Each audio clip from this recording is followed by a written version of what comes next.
So what really separates a good school from a truly great one? It's a huge question, right? Well, today we're going to break down the official blueprint that thousands of schools are using to find that very answer. Let's dive in. I mean, think about it. This is the question that every parent, every teacher, and every school leader is constantly asking. Is it just the exam scores? The fancy building? The history? It feels like a giant puzzle, but the answer is actually way more structured than you might think.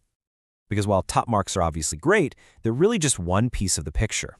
A truly excellent school builds a foundation for a kid's entire life, and to do that, you have to look at the whole system, not just the final report card. And that brings us to this, the SQAA.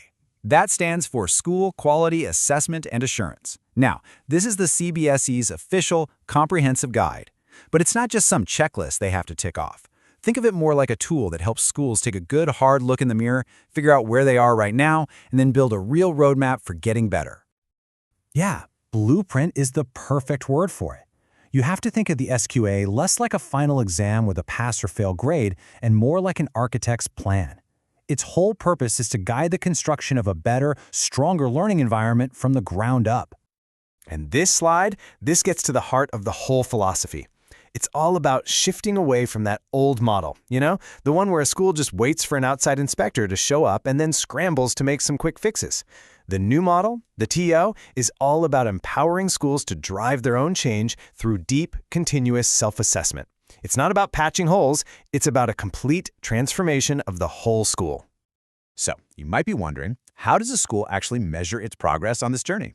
Well, the SQAA lays out a really clear path with 4 distinct levels of quality. Let's see how this works. So a school's journey is kind of mapped out across these 4 stages. It all starts at level 1, which they call inceptive, where systems are really just getting started. Then it moves through transient and into stable as all the processes become more defined and written down. But the ultimate goal, the place you want to be, is level 4, dynamic evolving. That means the school has incredibly strong systems and it's constantly learning and improving on its own. And here's what's so powerful when you put them side by side. An inceptive school might have some amazing teachers, but their best practices are often just based on that one individual. When they leave, the magic might leave with them. But a dynamic, evolving school, it has strong, documented systems. That means excellence isn't just an accident or a one-off. It's literally built into the school's DNA. Okay, so as a school is trying to move up through these 4 levels, what exactly is being measured? What are they looking at? Well, the framework breaks down a school's entire operation into 7 key areas, and it calls these domains. And whoa, one look at this chart tells you exactly what the #1 priority is. Look at that. A massive 40% of the entire assessment is dedicated to curriculum, pedagogy, and assessment. That's a huge signal that what happens in the classroom is by far the most critical piece of a school's quality.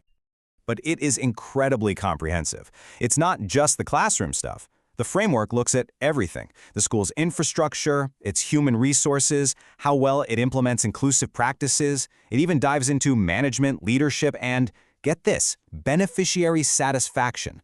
That's just a way of making sure that students, parents, and the whole community feel heard and valued. It's the whole shebang. Now, that huge 40% weightage we saw, that's not random. It's totally strategic.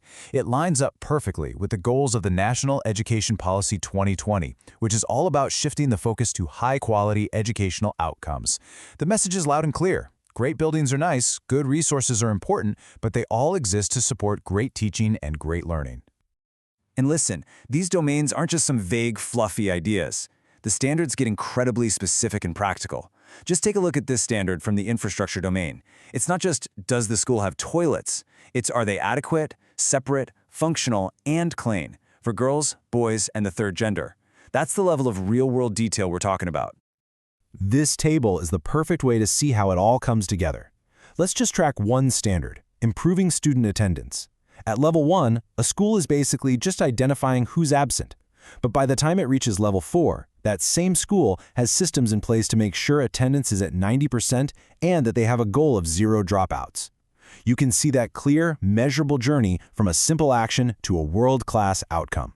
So after a school goes through all this, assessing itself across all these different domains and standards, what happens? I mean, is it just about getting a score and framing it on the wall? Not at all. The real work is actually just beginning. You see, the whole process leads to this, a self-improvement plan. And honestly, this is the most important part. The school takes all the data, all the insights from its self-assessment, and uses it to create a real action plan. It pinpoints exactly where it needs to grow and sets clear, achievable goals for its future. And this quote from the framework itself it nails the spirit of the whole thing. The goal is to turn schools into learning organizations, places that are always reflecting, always evolving, always improving. Just like we want our students to be lifelong learners, the SQAA pushes schools to be lifelong learners too. So what does all this mean for you, whether you're a parent or an educator? Well, it gives everyone a shared language and a clear framework. It's about having a much more meaningful, much more empowered conversation about what makes a school great. And the level of detail here is just incredible. In total, a school assesses itself against 84 different detailed standards. I mean, just to be clear, this is not a simple 5-minute survey. This is a deep, comprehensive dive into every single aspect of how a school operates. So, let's boil it all down. What should you take away from this? First, the SQAA gives us all a much clearer definition of quality that goes way beyond just test scores. Second, it really champions holistic development and a culture where the school is always trying to get better. And maybe most importantly, it gives you a powerful starting point to ask really specific, informed questions about how your school is working to improve.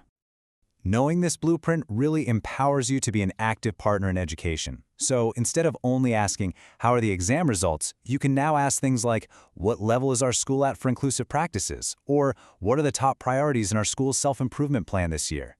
You have the blueprint now, so what questions will you ask?